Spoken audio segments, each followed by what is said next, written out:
To N school classes. അപ്പോൾ നമ്മുടെ +2 കെമിസ്ട്രിയിലെ വളരെ സിമ്പിൾ ആയിട്ടുള്ള ഒരു ചാപ്റ്റർ ആണല്ലേ D and F block elements. അപ്പോൾ ഈ ഒരു ചാപ്റ്റർ സിമ്പിൾ ആണെങ്കിലും നമ്മുടെ കോമ്പറ്റേറ്റീവ് എക്സാംസിനൊക്കെ വളരെ പവർഫുൾ ആയിട്ടുള്ള ചാപ്റ്റർ ആണ്. അപ്പോൾ കുറച്ചധികം ചോദ്യങ്ങൾ ഈ ഒരു ചാപ്റ്ററിൽ നിന്ന് തന്നെ നമ്മുടെ എക്സാമിന് വരാറുണ്ട്. പക്ഷേ സിമ്പിൾ ആയിട്ടുള്ള ക്വസ്റ്റ്യൻസ് ആണ്, വളരെ ഈസി ആയിട്ട് ആൻസർ ചെയ്യാനായിട്ട് പറ്റും.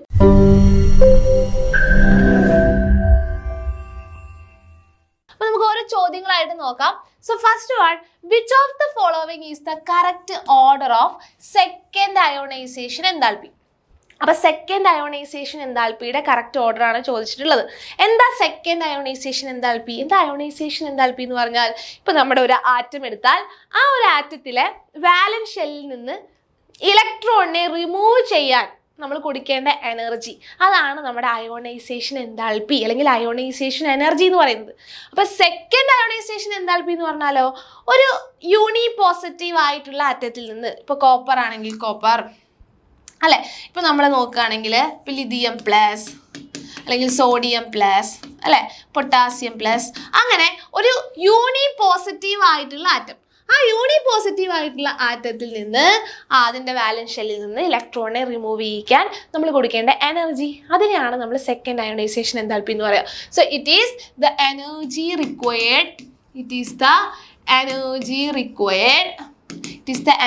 Required to remove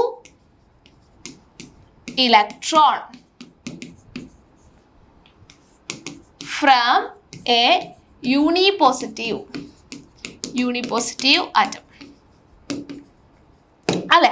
so generally നമുക്കറിയാം അയോണൈസേഷൻ എൻതാൽപ്പി അല്ലെങ്കിൽ അയോണൈസേഷൻ എനർജി എന്ന് പറയുന്നത് അലോങ് ദ പീരീഡ് അത് എന്ത് ചെയ്യും, ഇൻക്രീസ് ചെയ്യും. കാരണം അലോങ് ദ പീരീഡ് നമ്മൾ നോക്കുകയാണെങ്കിൽ ആറ്റത്തിൻ്റെ സൈസ് എന്താ ചെയ്യുക, ആറ്റത്തിൻ്റെ സൈസ് കുറഞ്ഞു വരികയാണ് ചെയ്യുക അല്ലേ. അപ്പോൾ അതിനനുസരിച്ചിട്ട് ഇഫക്റ്റീവ് ന്യൂക്ലിയർ ചാർജ് കൂടും. അപ്പോൾ ഇഫക്റ്റീവ് ന്യൂക്ലിയർ ചാർജ് കൂടിക്കഴിഞ്ഞാൽ എന്താ സംഭവിക്കുക, യെസ് അയോണൈസേഷൻ എനർജി കൂടും. അപ്പോൾ ജനറലി അലോങ് എ പീരീഡ് അല്ലെങ്കിൽ അക്രോസ് എ പീരീഡ് എന്ന് കൊടുക്കാം. Across a period from left to right അല്ലേ. പീരീഡിൽ നമ്മൾ ലെഫ്റ്റിൽ നിന്ന് പീരീഡിലേക്ക് പോകും തോറും ആറ്റത്തിൻ്റെ സൈസ് എന്ത് ചെയ്യും, കുറഞ്ഞു വരും അല്ലേ. ഇഫക്റ്റീവ് ന്യൂക്ലിയർ ചാർജ് കൂടും. സൈസ് കുറഞ്ഞാൽ ന്യൂക്ലിയർ ചാർജ് കൂടും. ന്യൂക്ലിയർ ചാർജ് കൂടിക്കഴിഞ്ഞാൽ അയോണൈസേഷൻ എനർജി കൂടും അല്ലേ. ഇങ്ങനെയാണ് നമ്മൾ എക്സ്പെക്ട് ചെയ്യുക. അപ്പോൾ നമ്മുടെ വനേഡിയം, ക്രോമിയം, മാംഗനീസാണ് തന്നിട്ടുള്ളത് അല്ലേ. സ്കാൻഡിയം, ടൈറ്റാനിയം കഴിഞ്ഞാൽ പിന്നെ വനേഡിയം, ക്രോമിയം, മാംഗനീസ്. എങ്ങനെയാ, along a period vanadium, chromium, manganese. അപ്പോൾ നമ്മൾ എക്സ്പെക്ട് ചെയ്യുക എന്താ, വനേഡിയത്തിനേക്കാൾ അയോണൈസേഷൻ എൻതാൽപ്പി ക്രോമിയത്തിന്, അതിനേക്കാൾ മാംഗനീസ്. ഇങ്ങനെയാണ് നമ്മൾ എക്സ്പെക്ട് ചെയ്യുക എങ്കിൽ ഇത് റോങ് ആണ്, ഇത് തെറ്റാണ് അല്ലേ. സോ കറക്റ്റ് ആയിട്ട് നമുക്ക് ഇങ്ങനെ പറയാൻ പറ്റുക. ആദ്യം നോക്കിയേ, വനേഡിയമാണ്. Vanadium 23 atomic number, chromium 24, manganese 25. ഇനി ഇതിൻ്റെയൊക്കെ ഒന്ന് ഇലക്ട്രോണിക് കോൺഫിഗറേഷൻ എഴുതി നോക്കിക്കേ. വനേഡിയം ആകുമ്പോൾ എന്താ വരും മക്കളെ, argon 3d3 and this is argon 3d4s. Argon അല്ല, ക്രോമിയാണ് കേട്ടോ. സോ ക്രോമിയം എന്ന് പറയുമ്പോൾ ഒരു സ്പെഷ്യൽ കേസ് ആണെന്ന് നിങ്ങൾക്ക് എല്ലാവർക്കും അറിയായിരിക്കും. ക്രോമിയം ആറ്റോമിക് നമ്പർ 24 ആണ്. ഇലക്ട്രോണിക് കോൺഫിഗറേഷൻ എഴുതുമ്പോൾ ഒരിക്കലും 4s2 3d4 എന്ന് എഴുതരുത്. അങ്ങനെ എഴുതി കഴിഞ്ഞാൽ അത് തെറ്റാണ് അല്ലേ. സ്റ്റെബിലിറ്റിക്ക് വേണ്ടിയിട്ട് ഒരു ഇലക്ട്രോൺ എവിടേക്ക് ചാടും, 3dയിലേക്ക് ചാടും. അപ്പോൾ 3d5 4s1 എന്നാവും. ഇനി മാംഗനീസ് ആണെങ്കിൽ ആർഗൺ 3d5 4s2 ഇങ്ങനെയാണ് വരിക. അപ്പോൾ ഇതാണ് നമ്മുടെ ആറ്റോമിക് സ്റ്റേറ്റ്. ഓക്കെ. ഇനി ഇതിൽ നിന്ന് വാലൻസ് ഷെല്ലിൽ നിന്ന് ഒരു ഇലക്ട്രോണിനെ ഞാൻ റിമൂവ് ചെയ്ത് കഴിഞ്ഞാൽ അതാണ് നമ്മുടെ ഫസ്റ്റ് അയോണൈസേഷൻ എൻതാൽപ്പി അല്ലേ. ഒരു ഇലക്ട്രോൺ പോയാൽ ഫസ്റ്റ് അയോണൈസേഷൻ എൻതാൽപ്പി, ഒരു ഇലക്ട്രോൺ കളയാം. ഓക്കെ. അപ്പോൾ ഇത് എന്തായിട്ട് മാറും മക്കളെ, ഇത് 3d2 4s2 എന്നുള്ളത് അല്ലെങ്കിൽ 3d5 4s2 എന്നുള്ളത് എന്താവും, 3d5 4s1 ആവും. ആൻഡ് ഇതെന്താവും, 3d5 ആവും. ആൻഡ് ഇതെന്താവും, ഇതിന്ന് ഒരു ഇലക്ട്രോൺ പോയി, അപ്പോൾ 3d3 4s1 ആവും. ക്ലിയർ അല്ലേ? യെസ്. അപ്പോൾ ഇതാണ് യൂണിപോസിറ്റീവ് ആറ്റത്തിന്റെ സ്റ്റേറ്റ് എന്ന് പറയുന്നത്. State of unipositive atom. State of unipositive atom അല്ലെ. ഇപ്പൊ ഇലക്ട്രോണിക് സ്റ്റേറ്റ് യൂണിപോസിറ്റീവ് ആറ്റത്തിന്റെ, അതായത് വനേഡിയത്തിൽ നിന്ന് ഒരു ഇലക്ട്രോൺ പോയി കഴിഞ്ഞാൽ എന്തായി? വനേഡിയം +1 ആയി. ആൻഡ് ക്രോമിയം എന്തായി? ക്രോമിയം +1 ആയി. ആൻഡ് മാംഗനീസ് എന്തായി? ഒരു ഇലക്ട്രോൺ പോയി. ഇപ്പൊ മാംഗനീസ് +1 ആയി. ക്ലിയർ? ഇനി ഇതിനെ +2 ആക്കാൻ പോവാണ് മക്കളെ. ഈ യൂണിപോസിറ്റീവ് ആയിട്ടുള്ള ആറ്റത്തിന്റെ വാലൻസ് ഷെല്ലിൽ നിന്നാണ് മിസ് ഒരു ഇലക്ട്രോണിനെ കളയാൻ പോകുന്നത്. യൂണിപോസിറ്റീവ് ആയിട്ടുള്ള ആറ്റത്തിന്റെ വാലൻസ് ഷെൽ, അതിൽ നിന്നാണ് നമ്മൾ ഒരു ഇലക്ട്രോണിനെ ഇനി കളയാനായിട്ട് പോകുന്നത്. ഓക്കെ, ക്ലിയർ അല്ലേ? അപ്പൊ നമുക്ക് സെക്കൻഡ് അയോണൈസേഷൻ എന്താൽപ്പി നോക്കാം. Second ionisation energy. അപ്പൊ നോക്കിക്കോ, 3d3 4s1 എന്നുള്ളത് എന്താവും മക്കളെ? 3d3 ആയിട്ട് മാറും അല്ലേ? 3d5 ഇത് 5 ആ. അപ്പൊ ഇത് എനിക്ക് ഈ ഒരു ഇലക്ട്രോൺ എനിക്ക് ഈസി ആയിട്ട് റിമൂവ് ചെയ്യിക്കാനായിട്ട് പറ്റും. പക്ഷെ ഇവിടെ നിന്ന് എനിക്ക് ഈസി ആയിട്ട് ഇലക്ട്രോണിനെ റിമൂവ് ചെയ്യാൻ പറ്റുമോ? പറ്റില്ല. കാരണം ഇത് 3d5 ആയിട്ടാണ് ഇരിക്കുന്നത്. D5 configuration. D5ന്റെ പ്രത്യേകത നിങ്ങൾക്ക് എല്ലാവർക്കും അറിയാം. എന്താണ്? ഗ്രേറ്റർ സ്റ്റെബിലിറ്റി ആണ് അല്ലെ? D5ന് ഗ്രേറ്റർ സ്റ്റെബിലിറ്റിയാണ്. അപ്പോൾ വളരെ സ്റ്റേബിൾ ആയിട്ടുള്ള അവസ്ഥയിലാണ് ഇരിക്കുന്നത് അല്ലെ? അപ്പോൾ ഈ വളരെ സ്റ്റേബിൾ ആയിട്ടുള്ള കണ്ടീഷനിൽ നിന്ന് ഒരു ഇലക്ട്രോണിനെ നമുക്ക് പുറത്തേക്ക് ചാടിക്കണമെങ്കിൽ നമ്മൾ അത്രയും എനർജി കൊടുക്കേണ്ടി വരും അല്ലെ? സോ ക്രോമിയത്തിന് മാംഗനീസിനേക്കാൾ എന്ത് കൂടുതലാണ്? അയോണൈസേഷൻ എന്താൽപ്പി കൂടുതലാണ്. ബിക്കോസ് ഓഫ് ദ 3d5 അല്ലെങ്കിൽ D5 configuration of unipositive atom അല്ലെ? അപ്പോൾ യൂണിപോസിറ്റീവ് ആറ്റത്തിന് D5 സ്റ്റേറ്റ് ആണുള്ളത്. സോ അതുകൊണ്ടാണ് നമ്മൾക്ക് ഇവിടെ അയോണൈസേഷൻ എന്താൽപ്പി കൂടുതൽ വന്നത്. ഇപ്പോൾ ഏറ്റവും കൂടുതൽ ക്രോമിയം, പിന്നെ മാംഗനീസ്, പിന്നെ വനേഡിയം, അങ്ങനെയാണ് വരിക. ക്ലിയർ അല്ലേ മക്കളെ? യെസ്. അപ്പോൾ chromium, manganese, vanadium, option 4 is the right answer. Clear ആണ്? യെസ്. അടുത്ത ചോദ്യത്തിലേക്ക് പോവാം, നമുക്ക് ബുദ്ധിമുട്ടൊന്നുമില്ല. Next question, the atomic radio of zirconium hafnium are almost identical. സിർക്കോണിയത്തിനും ആഫ്നിയത്തിനും ഓൾമോസ്റ്റ് ഐഡന്റിക്കൽ റേഡിയോ ആണ് ഉള്ളത്. അതിന്റെ കാരണം എന്താണ്? സോ അതിന്റെ കാരണം ഒറ്റ വാക്കിൽ പറഞ്ഞാൽ ലാന്തനോയിഡ് കോൺട്രാക്ഷൻ ആണ്. Lanthanoid contraction. അപ്പോൾ നമുക്കറിയാം, ജനറലി നമ്മുടെ ഡി ബ്ലോക്ക് എലമെന്റ്സ് എടുത്തു കഴിഞ്ഞാൽ ഡി ബ്ലോക്ക് എലമെന്റ്സ് എങ്ങനെയുള്ളത്? സീരീസ് ആയിട്ടാണുള്ളത് അല്ലേ? 3D സീരീസ് ഉണ്ട്, 4D സീരീസിൽ വരുന്ന എലമെൻസുകളുണ്ട്, ആൻഡ് 5D സീരീസിൽ വരുന്ന എലമെൻസ് ഉണ്ട്. അപ്പോൾ ജനറലി നമ്മൾ വിചാരിക്കുന്ന കാര്യം എന്ന് പറഞ്ഞാൽ ഡൗൺ ദ ഗ്രൂപ്പ് ആറ്റത്തിൻ്റെ സൈസ് കൂടി വരും എന്നാണ് നമ്മൾ എക്സ്പെക്ട് ചെയ്യുക അല്ലേ? അപ്പോൾ നമ്മുടെ എക്സ്പെക്റ്റേഷൻ എന്ന് പറഞ്ഞാൽ 3Dയേക്കാൾ സൈസ് 4Dക്കാണ്, 4Dയേക്കാൾ സൈസ് 5Dക്കാണ് എന്നാണ് നമ്മൾ എക്സ്പെക്ട് ചെയ്യുക. പക്ഷെ അങ്ങനെയല്ല എന്ന് മനസ്സിലാക്കുക. അങ്ങനെയല്ല. അപ്പം അങ്ങനെ അല്ലെങ്കിൽ പിന്നെ എങ്ങനെയാണ്? 4Dക്കും 5Dക്കും ഓൾമോസ്റ്റ് സെയിം സൈസാണ് അല്ലേ? 3Dയേക്കാൾ സൈസ് കൂടുതൽ 4Dക്ക് തന്നെയാണ്. പക്ഷെ 4Dക്കും 5Dക്കും ഓൾമോസ്റ്റ് സെയിം സൈസാണ്. ആറ്റത്തിനും അയോൺസിനും ഒക്കെ 4Dയിലും 5Dയിലും വരുന്ന ആൾക്കാർക്ക് ഓൾമോസ്റ്റ് അവർക്ക് സെയിം സൈസാണ് വരുന്നത്. അതിൻ്റെ റീസൺ ആണ് lanthanoid contraction.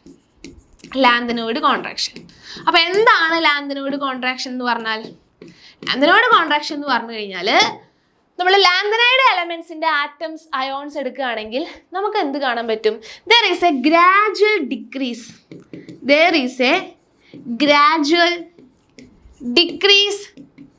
in the size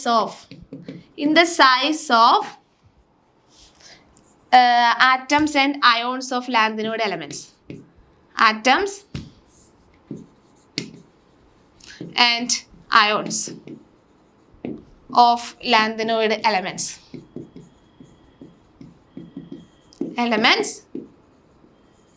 as atomic number increases. Clear? അപ്പോൾ ആറ്റോമിക് നമ്പർ ഇൻക്രീസ് ചെയ്ത് വരുന്നതിനനുസരിച്ച് അല്ലെ, ആറ്റോമിക് നമ്പർ കൂടി വരുന്നതിനനുസരിച്ചിട്ട് ലാന്തനോയിഡ് എലമെന്റ്സിന്റെ അല്ലെങ്കിൽ ആറ്റോമിക് സൈസിനോ അയോണിക് സൈസിനും ഒക്കെ ഒരു ഗ്രാജുവൽ ഡിക്രീസ് നമുക്ക് കാണാൻ പറ്റും. അപ്പൊ അങ്ങനെ ഡിക്രീസ് സംഭവിക്കുന്നതിനെയാണ് നമ്മൾ ലാന്തനോയിഡ് കോൺട്രാക്ഷൻ എന്ന് വിളിക്കുക. ഓക്കെ, സോ അതിന് main reason of lanthanoid contraction എന്ന് പറഞ്ഞാൽ റീസൺ എന്ന് പറഞ്ഞാൽ ലാന്തനോയിഡ് എലമെന്റ്സിൽ നിന്നുണ്ട് 4f ഓർബിറ്റൽസ് കാണാം.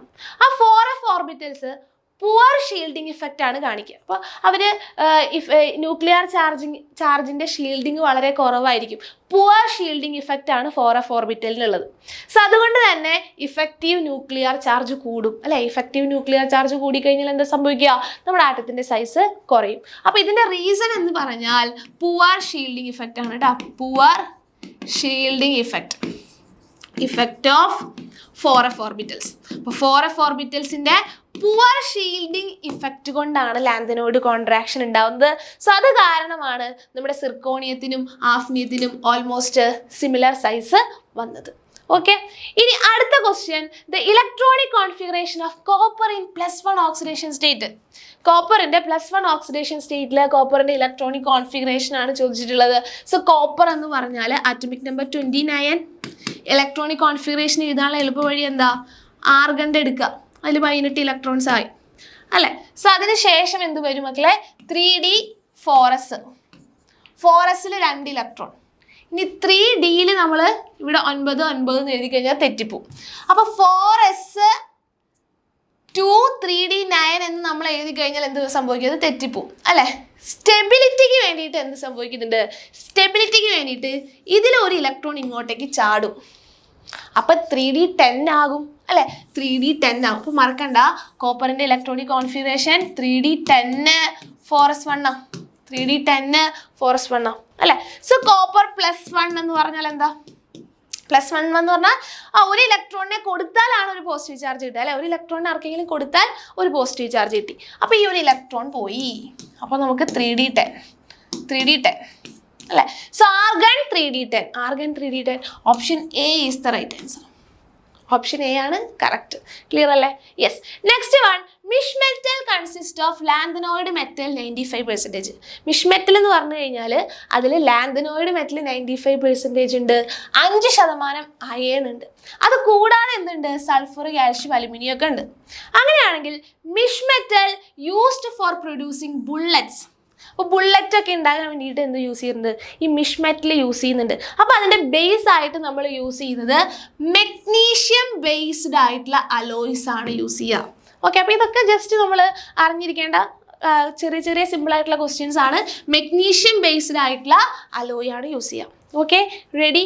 Yes. Next one, in the 3D series of transition element, the element more likely to exhibit +1 oxidation state.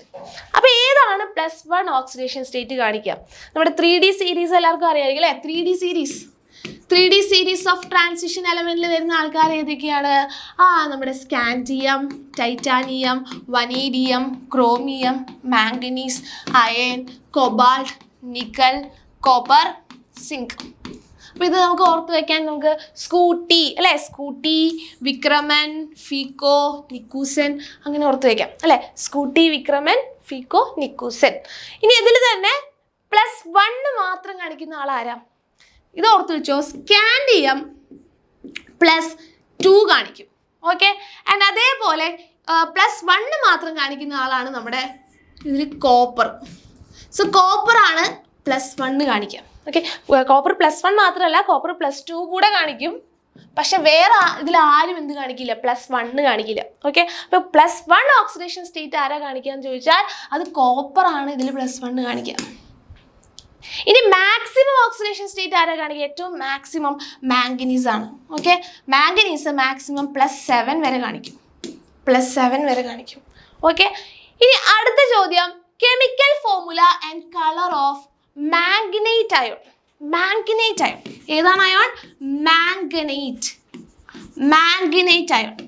അപ്പോൾ 2 അയോൺസ് ഓർത്ത് വെക്കണം, മാംഗനേറ്റ് അയോണും പെർമാംഗനേറ്റ് അയോണും. ആരാ മാംഗനേറ്റ് അയോൺ മക്കളെ? MnO4 2- ആണ് നമ്മുടെ manganate ion. And permanganate ion എന്ന് പറഞ്ഞാൽ MnO4- ആണ്. ഓക്കെ, ഇനി മാംഗനേറ്റ് അയോണിന്റെ കളർ ഓർത്ത് വെച്ചോ, ഗ്രീനാണ്. ഇതിന്റെ കളർ ഗ്രീനും ഇതിന്റെ കളർ പർപ്പിളും ആണ്. അപ്പോൾ കളറൊക്കെ ചോദിക്കാം ഇങ്ങനെയുള്ള സിമ്പിൾ ആൾക്കാരുടെ. Manganate ion MnO4 2- green colour, and permanganate ion MnO4- ആണ്, പർപ്പിൾ കളർ ആണ്. സോ നമ്മളോട് ചോദിച്ചിട്ടുള്ള മാംഗനേറ്റ് അല്ലേ, അപ്പോൾ ഓപ്ഷൻ എ ആണ് റൈറ്റ് ആൻസർ. അപ്പൊ അടുത്ത ക്വസ്റ്റ്യൻ നോക്കാം. Element of 3D series with highest melting point അല്ലെ. അപ്പൊ ഇതിൽ ആർക്കാണ് 3D സീരീസിലുള്ള ആർക്കാണ് ഹൈയസ്റ്റ് മെൽറ്റിംഗ് പോയിന്റ് ഉള്ളത്? അപ്പൊ മെൽറ്റിംഗ് പോയിന്റ് ആർക്കാന്ന് മനസ്സിലാക്കാൻ നമ്പർ ഓഫ് അൺപെയ്ഡ് ഇലക്ട്രോൺസ് നോക്കിയാൽ മതി കേട്ടോ. അപ്പൊ നമ്പർ ഓഫ് അൺപെയ്ഡ് ഇലക്ട്രോൺസ് നോക്കാം. Number of unpaired electrons. അപ്പൊ നമ്പർ ഓഫ് അൺപെയ്ഡ് ഇലക്ട്രോൺസ് കൂടുന്നതിനനുസരിച്ചിട്ട് നമ്മുടെ മെറ്റൽ അല്ലെ ബോണ്ടിന്റെ സ്ട്രെങ്ത് കൂടും. മെറ്റാലിക് ബോണ്ട് സ്ട്രെങ്ത് കൂടും. മെറ്റാലിക് ബോണ്ട് സ്ട്രെങ്ത് കൂടും. മെറ്റാലിക് ബോണ്ട് സ്ട്രെങ്ത് കൂടും. അത് കൂടിയാൽ എന്ത് കൂടും? മെൽറ്റിംഗ് പോയിന്റ് കൂടും അല്ലെ. അപ്പോൾ ഓരോരുത്തരായിട്ട് ചെക്ക് ചെയ്ത് നോക്കാം. സോ ഫസ്റ്റ് വൺ ക്രോമിയം ആണ്. ക്രോമിയം ആറ്റോമിക് നമ്പർ 24 ആണ്. അപ്പോൾ നമ്മൾ ആർഗൺ എഴുതണം. ആർഗൺ ഇനിയിപ്പോൾ ഞാൻ എല്ലാത്തിനും എഴുതാൻ നിൽക്കുന്നില്ല. ആർഗൺ ആൻഡ് 3D5 4s1 ആണ്. ആൻഡ് അടുത്തത് നമ്മളെ ബി ആരാണ്? മാംഗനീസ്. മാംഗനീസ് ആറ്റോമിക് നമ്പർ 25 ആണ്. സോ 3D5 4s2 ആണ് അല്ലേ. ഇനി അടുത്തതെന്ന് പറഞ്ഞാൽ അയൺ ആണ്. Scandium, titanium, vanadium, chromium, manganese, iron atomic number 26. അപ്പോൾ 3D6 4s2. And last one cobalt. Scandium, titanium, vanadium, chromium, manganese, iron, cobalt atomic number 27. അപ്പോൾ 3D7 4s2. ഇനി നോക്കിക്കുക അൺപെയ്ഡ് ഇലക്ട്രോൺസ് ആർക്ക് ഏറ്റവും കൂടുതൽ? ഇവിടെ 4s ഒരു ഇലക്ട്രോൺ ഉണ്ട്, 3D 5 ഇലക്ട്രോൺ ഉണ്ട്. അപ്പൊ ടോട്ടല് 6 ഇലക്ട്രോൺസ് അല്ലെ. അപ്പൊ ഇവിടെ 6 അൺപെയ്ഡ് ഇലക്ട്രോൺസ് ഉണ്ട്. രണ്ടാമത്തേൽ നോക്കിക്കഴിഞ്ഞാൽ 4s 2 ഇലക്ട്രോൺസ്, അത് പെയർഡ് ആണ്. 3D 5 ഇലക്ട്രോൺസ്, അപ്പൊ ഇവിടെ 5 അൺപെയ്ഡ് ഇലക്ട്രോൺസ് ഉണ്ട്. ആൻഡ് ഇവിടെ 4s 2 ഇലക്ട്രോൺസ്, എസ് ഓർബിറ്റലിൽ മാക്സിമം 2 ഇലക്ട്രോൺസ് ആണ് കൊള്ളിക്കാൻ പറ്റുക. അത് രണ്ടും ഉണ്ട്. അപ്പൊ അത് പെയർഡ് ആണ്. പിന്നെ ഡിയിൽ 6. അപ്പൊ 6 എന്ന് പറയുമ്പോൾ നമുക്കറിയാം 1 2 3 4 5 കൊടുത്താൽ 1 2 3 4 5 6. അപ്പൊ അൺപെയ്ഡ് ഇലക്ട്രോൺസ് 1 2 3 4 4 അൺപെയ്ഡ് ഇലക്ട്രോൺ ആണ് ഉള്ളത്. ആൻഡ് ഇവിടെ 3D7 ആണ്. അതായത് 1 2 3 4 5 കൊടുക്കുക. D7 ആണ്. അപ്പോൾ 1 2 3 4 5 6 7 ഇലക്ട്രോൺസ് കൊടുത്ത് ബാക്കി വരെ 3 അല്ലെ. സോ 3 അൺപെയ്ഡ് ഇലക്ട്രോൺസ് ആണ്. 3 അൺപെയ്ഡ് ഇലക്ട്രോൺസ്. അപ്പൊ മാക്സിമം അൺപെയ്ഡ് ഇലക്ട്രോൺ ആർക്കാണ് ഉള്ളത്? ക്രോമിയത്തിനാണ് മക്കളെ മാക്സിമം അൺപെയ്ഡ് ഇലക്ട്രോൺസ് ഉള്ളത്.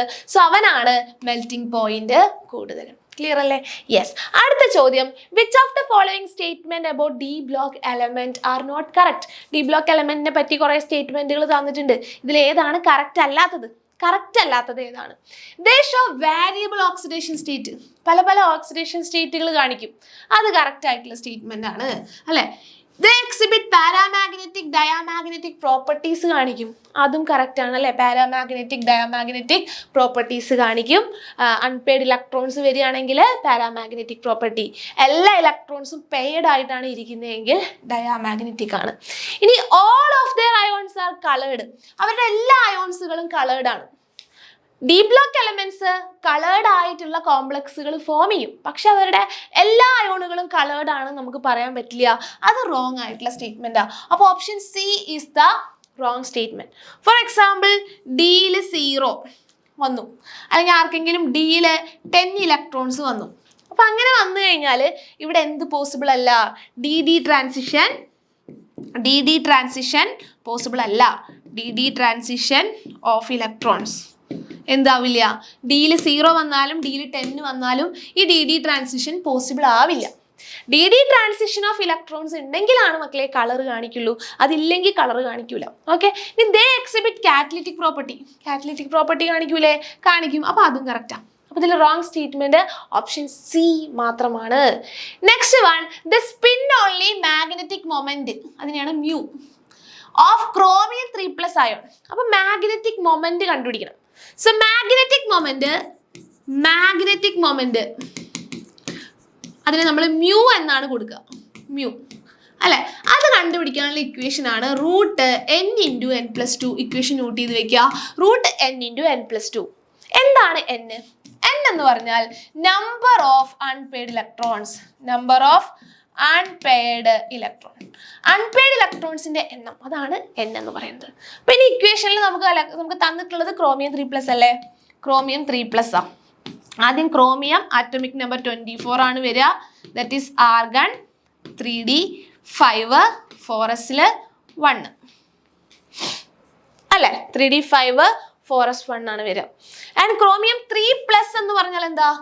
ഈ ഒരു കണ്ടീഷനിൽ നിന്ന് 3 ഇലക്ട്രോണുകളെ കൊടുത്തു. അപ്പോൾ 1 ഇലക്ട്രോൺ ഇവിടെ നിന്ന് പോയി, പിന്നെ 2 ഇലക്ട്രോൺ ഇവിടെ നിന്ന് പോയി. അപ്പോൾ നമുക്ക് കിട്ടുക 3d3 അല്ലേ? അപ്പോൾ നമ്മുടെ ഡി ഓർബിറ്റൽ എടുത്തു കഴിഞ്ഞാൽ 1 2 3 4 5 3 ഇലക്ട്രോൺസ് ആണ് ഇരിക്കുന്നത് അല്ലേ? 1 ഇലക്ട്രോൺ, 2 ഇലക്ട്രോൺ, 3 ഇലക്ട്രോൺ. അപ്പൊ എത്ര അൺപെയ്ഡ് ഇലക്ട്രോൺസ് ഉണ്ട്? 1 2 3 അല്ലെ? 3 അൺപെയ്ഡ് ഇലക്ട്രോൺസ് ആണ് ഉള്ളത്. അപ്പൊ ഇക്വേഷനിൽ കൊടുക്കുക √3 × 3 + 2. അപ്പൊ 3ഉം 2ഉം 5, 3 15.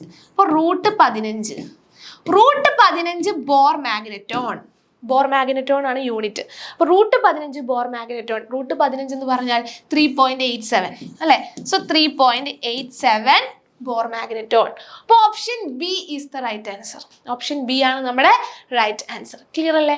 Yes. Next question, select the correct statement for D block and F block elements. D block, F block എലമെന്റ്സിനെ പറ്റിയിട്ട് കുറച്ചധികം സ്റ്റേറ്റ്മെന്റ്സ് തന്നിട്ടുണ്ട്. ഇതിൽ കറക്റ്റ് സ്റ്റേറ്റ്മെന്റ് ഏതാണെന്നാണ് ചോദിച്ചിട്ടുള്ളത്. സോ ആദ്യത്തെ statement is the maximum oxidation state shown by manganese. നമ്മുടെ 3D സീരീസിലുള്ള ആളാണ് manganese, Mn. അത് കാണിക്കുന്ന മാക്സിമം ഓക്സിഡേഷൻ സ്റ്റേറ്റ് +6 ആണെന്നാണ് പറയുന്നത്. +6 ആണോ? അല്ല, ഇറ്റ് ഈസ് +7 ആണ്. അപ്പോൾ ഇത് റോങ് സ്റ്റേറ്റ്മെന്റ് ആണ്. നെക്സ്റ്റ് വൺ, സ്കാൻഡിയം 3+ കളർലെസ് ആണെന്നാണ് പറയുന്നത്. സ്കാൻഡിയം 3+, മക്കളെ സ്കാൻഡിയം ആറ്റോമിക് നമ്പർ 21 ആണ്. ഇലക്ട്രോണിക് കോൺഫിഗറേഷൻ വരുന്നത് ആർഗൺ 3d 4s അല്ലേ? 4s2 3d1 ആണ്. 4s2 3d1 ആണ്. ഇനി നമ്മളോട് പറഞ്ഞിട്ടുള്ളത് സ്കാൻഡിയം 3+ ആ. സ്കാൻഡിയം 3+ എന്ന് പറഞ്ഞാൽ എന്താ? ഇത് 3 ഇലക്ട്രോണിനെ കൊടുത്തു. 3 ഇലക്ട്രോണിനെ ആർക്കോ കൊടുത്ത അവസ്ഥയാണ് സ്കാൻഡിയം 3+. അപ്പൊ ഇവിടെ നിന്ന് 2 ഇലക്ട്രോൺ, ഇവിടുന്ന് 1 ഇലക്ട്രോൺ പോയി. അപ്പൊ നമുക്ക് D0 എന്ന് കിട്ടി. D0യിൽ DD ട്രാൻസിഷൻ പോസിബിൾ ആണോ? അല്ല, കാരണം ഡി ഓർബിറ്റലിൽ ഇലക്ട്രോൺ ഒന്നും ഇല്ല. അപ്പൊ അതുകൊണ്ട് DD ട്രാൻസിഷനും നടക്കില്ല. ഇത് കളർലെസ് ആയിരിക്കും, കളർ ഉണ്ടാവില്ല. സോ കളർലെസ് ആണ്. അപ്പൊ ഇത് കറക്റ്റാ, ഈ സ്റ്റേറ്റ്മെന്റ് കറക്റ്റ് ആണ്, കളർലെസ് ആണ്. ഇനി brass is an alloy of copper and zinc, അതും കറക്റ്റ് ആണ്. ബ്രാസ് എന്ന് പറഞ്ഞാൽ കോപ്പറിന്റെയും സിങ്കിന്റെയും ഒരു അലോയ് ആണ്, കറക്റ്റ് ആണ്. And next one, lanthanide series included a total of 15 elements. Lanthanide സീരീസിൽ ടോട്ടൽ 15 എലമെന്റ്സ് ആണ് ഉള്ളത്. അല്ല, ലാന്തനൈഡ് സീരീസ് എടുത്താൽ അതിൽ 14 എലമെന്റ്സ് ആണ് ഉള്ളത്, 15 അല്ല. അപ്പൊ അതും റോങ് ആണ്. And the last one, V2O5, that is vanadium pentoxide ആണ്. It is used in the manufacture of sulfuric acid. Sulphuric acid ഉണ്ടാക്കാൻ വേണ്ടിയിട്ട് നമ്മൾ V2O5 വനേഡിയം പെൻറ്റോക്സൈഡ് യൂസ് ചെയ്യുന്നുണ്ട് എന്നാണ് പറയുന്നത്. സൾഫ്യൂരിക് ആസിഡ് ഉണ്ടാക്കുന്ന പ്രോസസ്സിന് പറയുന്ന പേര് എന്താണ്?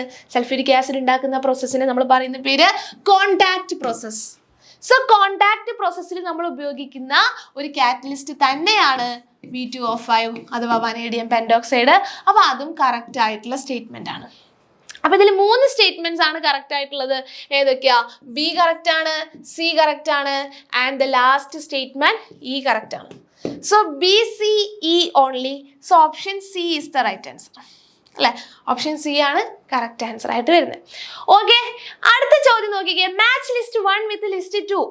അപ്പൊ ഇവിടെ നമുക്ക് മാച്ച് ചെയ്യേണ്ടത് നമ്മുടെ ലാന്തനോയിഡ് എലമെന്റ്സ് ആണ് നിങ്ങൾക്ക് ഇവിടെ തന്നിട്ടുള്ളത് ലിസ്റ്റ് 1. അപ്പൊ അവർ കാണിക്കുന്ന വ്യത്യസ്ത ഓക്സിഡേഷൻ സ്റ്റേറ്റുകൾ ഇവിടെ തന്നിട്ടുണ്ട്. സോ അതാണ് കറക്റ്റ് ആയിട്ട് മാച്ച് ചെയ്യേണ്ടത്.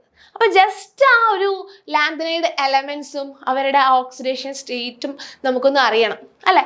സോ ഫസ്റ്റ് വൺ വളരെ ഈസി ആയിട്ട് നിങ്ങൾക്ക് ചെയ്യാൻ പറ്റും. കാരണം ലാന്തനം ആകെ ഒരേ ഒരു ഓക്സിഡേഷൻ സ്റ്റേറ്റേ കാണിക്കുന്നുള്ളൂ, ദാറ്റ് ഈസ് +3. അപ്പൊ അത് നമുക്ക് ഈസി ആയിട്ട് മാർക്ക് ചെയ്യാം. പിന്നെ പ്രസോഡീമിയം വരുന്നുണ്ട്. പ്രസോഡീമിയം, ഇതാണ് പ്രസോഡീമിയം. അത് +3ഉം +4ഉം കാണിക്കും. +3ഉം +4ഉം. അപ്പൊ അതിന് നമുക്ക് അതിലേക്ക് മാച്ച് ചെയ്യാം. ഇനി അടുത്തത് നിയോഡീമിയം വരുന്നുണ്ട്. നിയോഡീമിയം, അപ്പൊ നിയോഡീമിയം എന്ന് പറയുമ്പോൾ ND ആണ്. അത് +2 +3 +4. +2 +3 +4. അപ്പൊ ഇതിലേക്ക് മാച്ച് ചെയ്യാം. ആൻഡ് സമേരിയം വരുന്നുണ്ട്, സമേരിയം അല്ലെ, സമേരിയം +2ഉം +3യുമാണ് കാണിക്കുക, +2ഉം +3യുമാണ് കാണിക്കുക. അപ്പൊ അതിലേക്ക് മാച്ച് ചെയ്യാം. ഓക്കെ, അപ്പൊ ഇവരുടെ ഓക്സിഡേഷൻ സ്റ്റേറ്റുകൾ ജസ്റ്റ് ഒന്ന് പഠിച്ചു വെക്കുക ലാന്ഥനോയിഡ് എലമെന്റ്സിന്റെ. അങ്ങനെയാണെങ്കിൽ ഈസി ആയിട്ട് ഈ ഒരു ചോദ്യം ആൻസർ ചെയ്യാനായിട്ട് പറ്റും. Okay, ready? ഇനി നെക്സ്റ്റ് ക്വസ്റ്റ്യൻ നോക്കിക്കേ. Which of the statement below are correct? തന്നിട്ടുള്ള സ്റ്റേറ്റ്മെന്റിൽ ഏതൊക്കെയാണ് കറക്റ്റ് ആയിട്ടുള്ളത്? Actinoid contraction is greater than lanthanoid contraction. അത് കറക്റ്റ് ആയിട്ടുള്ള ഒരു സ്റ്റേറ്റ്മെന്റ് ആണ്. ലാന്ഥനോയിഡ് കോൺട്രാക്ഷനും ആക്ടിനോയിഡ് കോൺട്രാക്ഷനും എടുക്കുമ്പോൾ ഏതിലാണ് കോൺട്രാക്ഷൻ കൂടുതൽ? ആക്ടിനോയിഡ്സിലാണ്. So actinoid contraction is larger, greater than lanthanoid contraction.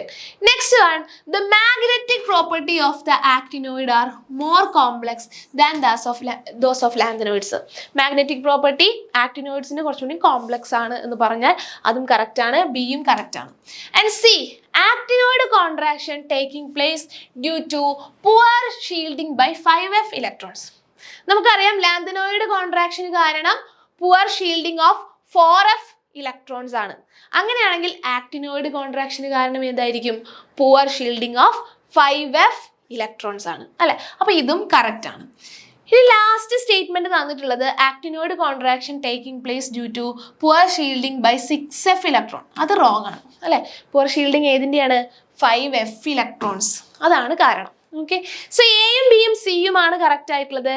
A, B and C only. So option B ആണ് നമ്മുടെ കറക്റ്റ് ആൻസർ അല്ലെ. ഓപ്ഷൻ ബി ആണ് കറക്റ്റ്. ഇനി അടുത്ത ക്വസ്റ്റ്യൻ നോക്കിക്കേ.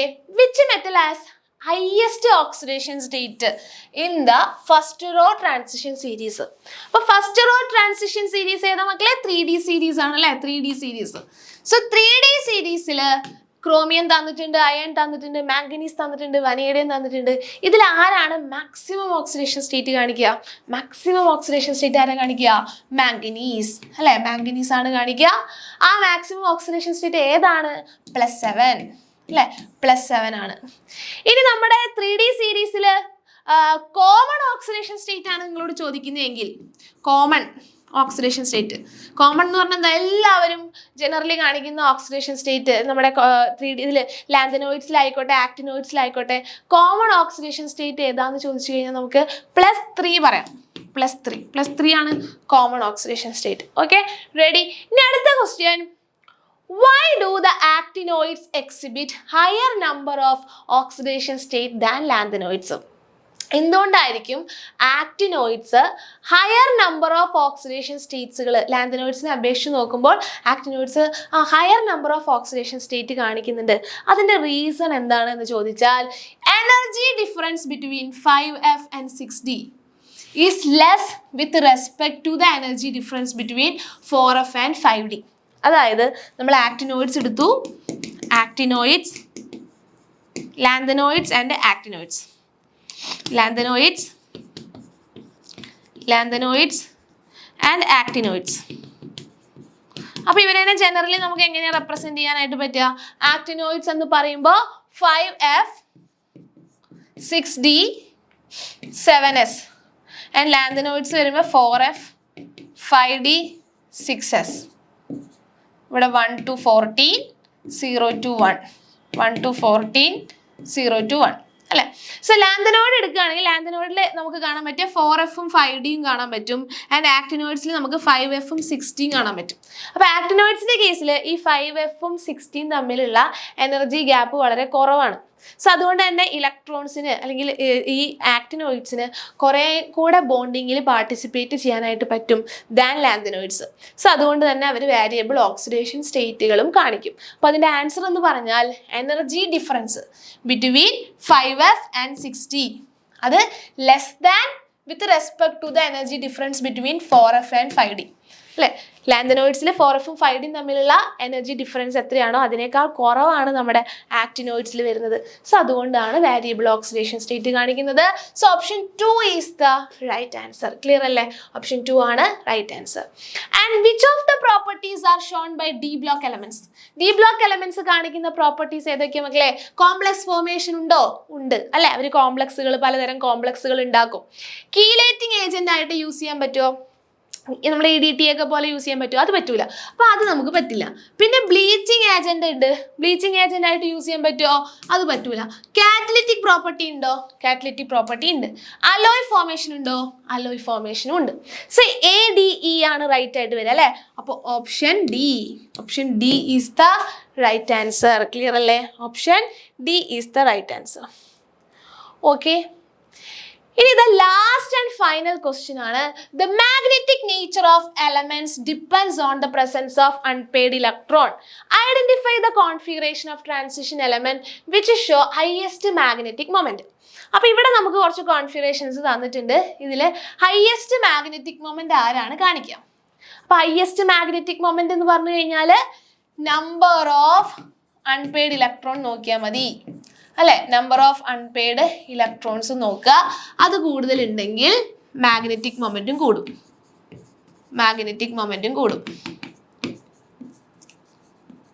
അല്ലെ? കാരണം നമ്മുടെ ഇക്വേഷൻ എന്താ? Magnetic moment is equal to √n × n+2 ആണ്. √n × n+2. ഈ n എന്ന് പറഞ്ഞാൽ അതെന്താണ്? ഈ അൺപെയ്ഡ് ഇലക്ട്രോൺസ് ആണ്. ക്ലിയർ? യെസ്. അപ്പൊ നോക്കിക്കോ, 3d7 ഒന്നാമത്തെ നമുക്ക് തന്നിട്ടുള്ളത് 3d7 ആണ്.